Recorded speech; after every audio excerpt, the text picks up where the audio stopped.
स्कंध 1 अध्याय 3 भगवान के 24 अवतारों का वर्णन। इस अध्याय में सूत जी शौनक आदि ऋषियों को भगवान विष्णु के 24 प्रमुख अवतारों का दिव्य वर्णन करते हैं और बताते हैं कि भगवान क्यों अवतार लेते हैं। अध्याय 3 कथा आरंभ। सूत जी कहते हैं, जब भी धर्म घटता है और अधर्म बढ़ता है तब श्री भगवान अपनी माया से अनेक अवतार धारण करते हैं। भगवान के अवतार अनंत हैं, परंतु सूत जी मुख्य 24 अवतार बताते हैं। 1 4 कुमार, संसार को वैराग्य और ज्ञान का संदेश देने हेतु ब्रह्मा जी के मन से जन्मे सनक, सनंदन, सनातन, सनत कुमार। 2 वराह अवतार, भगवान ने विशाल वराह रूप लिया और पाताल में जाकर पृथ्वी को हिरण्याक्ष से बचाया। 3 नारद, देवर्षि नारद जी भक्ति, संगीत और हरि नाम के प्रचारक। 4 निर्ग, नृसिंह, कई परंपराओं में चौथा अवतार नृगीष्मा कहा गया है, पर भागवत में आगे मुख्य रूप से नृसिंह अवतार आता है। 5 कपिल, कपिल भगवान ने संसार को सांख्य योग और आत्मज्ञान का उपदेश दिया। 6 दत्तात्रेय, अद्वैत ज्ञान के प्रवर्तक। यतीश्वर, 7 यज्ञ मनुओं के लिए। स्वयंभू, मनु के काल में श्री हरि यज्ञ पुरुष के रूप में प्रकट हुए। 8 शब्ददेव, नैष्ठिक ब्रह्मचर्य और तप के उपदेशक, भारतेश्वर वंश के प्रथम राजा। 9 प्रभु पृथु, राजधर्म के आदर्श रूप, उन्होंने पृथ्वी को दूहकर समृद्ध बनाया। 10 मत्स्य अवतार, महाप्रलय से वेदों की रक्षा हेतु विशाल मछली रूप धारण किया।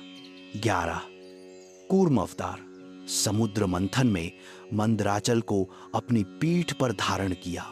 12 धन्वंतरी, अमृत कलश लेकर प्रकट हुए आयुर्वेद के आदि गुरु।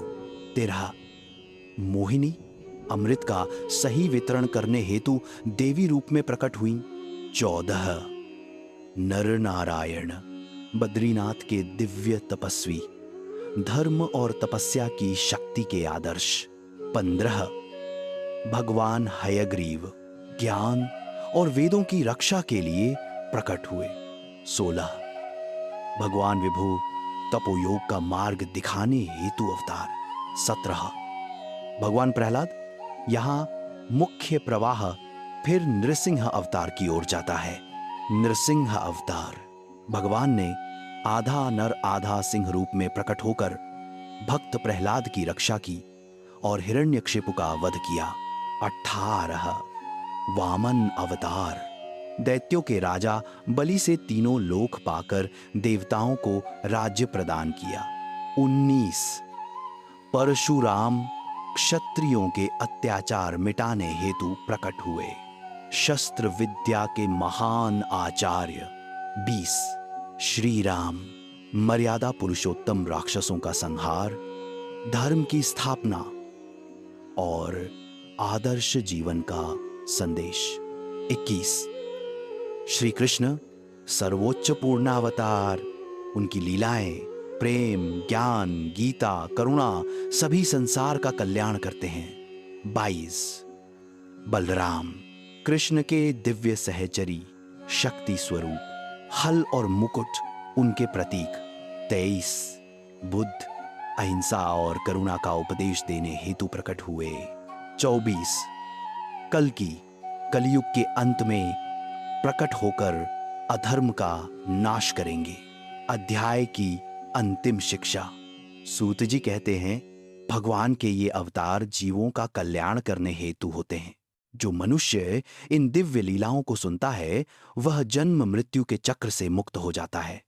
और आगे वे कहते हैं, कलयुग में भगवान श्री कृष्ण का नाम स्मरण ही सबसे बड़ा धर्म और साधन है।